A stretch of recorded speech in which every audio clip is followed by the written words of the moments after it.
Assalamualaikum warahmatullahi wabarakatuh. Alhamdulillahirrabbilalamin. Allahumma sholli ala sayyidina Muhammad wa ala ali sayyidina Muhammad. Halo sahabat Asep Bongbang.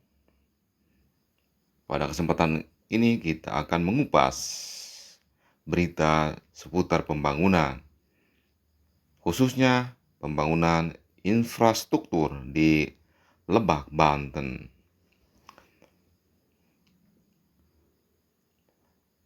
Untuk meninjau pelaksanaan pembangunan infrastruktur Tol Serang Panimbang dan perkembangan terkini Kota Barumaja, Deputi Bidang Koordinasi Infrastruktur dan Transportasi Ayodia Kalake bersama Asisten Deputi Infrastruktur Pengembangan Kementerian Koordinator Kemaritiman dan Investasi Kemenko Marves Wilayah Joko Hartoyo melakukan kunjungan kerja pada Rabu 1 September 2021.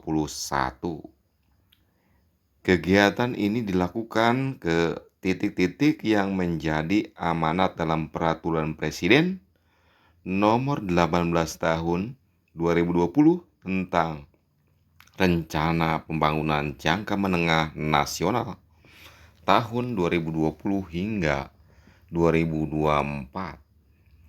Ayodia mengatakan bahwa kunjungan ini merupakan tindak lanjut dari rakor tingkat menteri dengan Gubernur Banten yang dipimpin oleh Menko Luhut.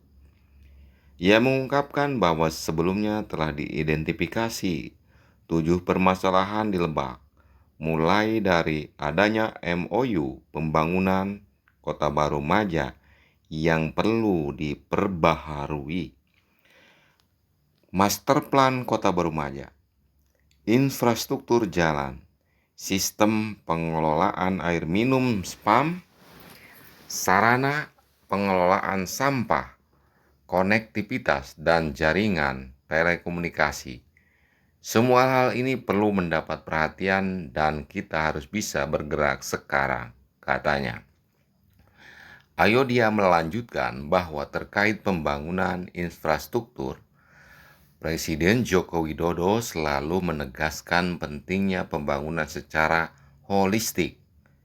Pak Menko juga bilang kalau buat apa-apa harus beres, jangan sampai gak tuntas bebernya. Asdep Infrastruktur Pengembangan Wilayah Joko Hartoyo menambahkan bahwa kunjungan lapangan itu dilakukan guna mengetahui progres implementasi dan sebagai bentuk tindak lanjut tingkat menteri yang telah diadakan beberapa waktu yang lalu. Terdapat beberapa titik yang dikunjungi dalam perjalanan ini. Pertama, dilakukan diskusi di PDAM Kota Maja. Kepala Badan Perencanaan dan Pembangunan Bapeda Lebak, Virgoyanti, mengatakan, terkait air, sekarang Maja hanya punya fasilitas air sebanyak 35 liter per detik, dan kita ingin punya 100 liter per detik untuk menunjang pengembangan Kota Barumaja. Di masa mendatang, SPAM Maja juga ditargetkan mencapai 500 liter per detik sehingga jaringan air bisa juga menjangkau masyarakat selain yang tinggal di perumahan, ujarnya. Sementara Kepala Bapeda Provinsi Banten, Mahdani, juga mengutarakan tentang masyarakat sekitar yang bekerja di Jakarta. Warga tinggal di sini tapi kerja di Jakarta dengan naik kereta. Oleh sebab itu, pelayanan jasa kereta api hendaknya dapat ditingkatkan. Kami berharap Lebak dapat segera bersambung dengan kereta api ke Merak. Walaupun begitu, para pihak sepakat akan mendorong masyarakat untuk menggunakan transportasi massal seperti kereta api, ungkapnya. Selanjutnya, Kemenko Marves melakukan rapat di pendopo pemerintah daerah Lebak, Banten. Di sana dibahas tentang rencana pembangunan Kota Barumaja. Di sini akan dibangun 1 juta rumah dan sekarang sudah ada 160.000 rumah terbangun termasuk 300 unit subsidi pemerintah. Terkait pembangunan rumah tahap 1 memang sudah selesai. Tetapi untuk pelaksanaan tahap 2 masih menunggu pencairan dana pembuatan rumah tahap 1.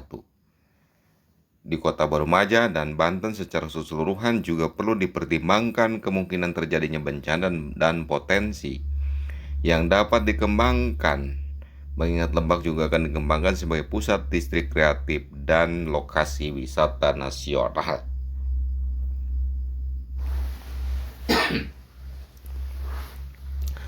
Selain membahas hal tersebut, Asisten Daerah 1 Kabupaten Lebak, Al-Kadri membagi soal pengalaman bencana tahun lalu. Pada Januari 2020 lalu, kami mengalami bencana banjir bandang.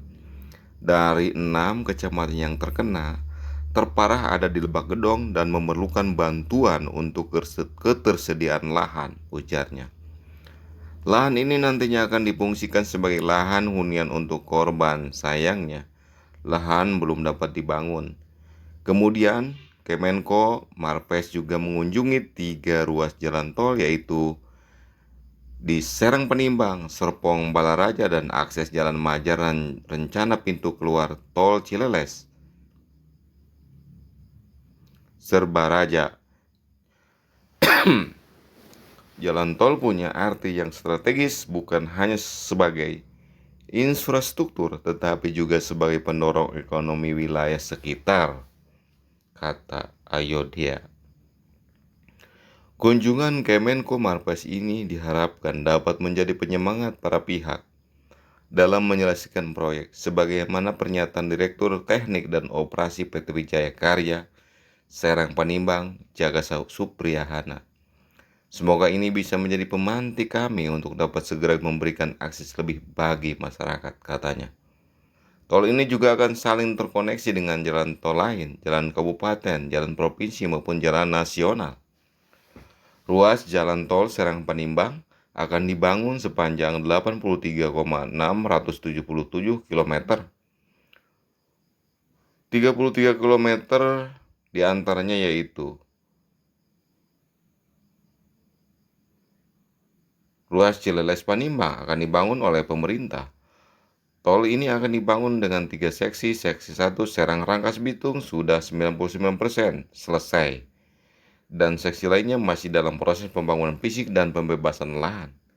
Kami menargetkan seksi 2 Rangkas Bitung Bojong dan seksi 3 Bojong Panimbang dapat selesai bersamaan. Beber Badan Pengelola Jalan Tol di awal. Tol ini diestimasikan akan dilewati oleh 8.000 kendaraan dan kapasitasnya secara umum adalah 100.000 kendaraan.